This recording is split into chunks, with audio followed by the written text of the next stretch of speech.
Bəzi bölgələrdə elə insanlar göndərirlər ki, hansı ki futboldan xəbərsiz bir insanlardır. Başa düşürsünüzmü? Yəni futbolumuzun inkişafı futbolçu insanlardan ibarətdir. Hər bir işdə gərək o futbol adamları olsun. Sakit Aliyev 1965-ci ilin 22 dekabrında Tovuz rayonunun Bozalqanlı kəndində anadan olub. O, 1990-1991-ci illərdə Aryolun Spartak komandasında çıxış edib. Sakit Aliyevin peşəkar səviyyədə ilk klubu Azərbaycan Premyer Liqasında çıxış edən Tovuzun Turan komandası olub.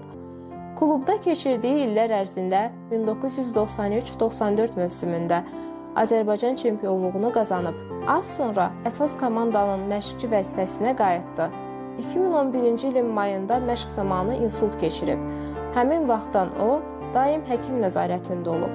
Sakit Aliyev uzun sürən xəstəlikdən sonra 12 oktyabr 2015-ci ildə 50 yaşında dünyasını dəyişib.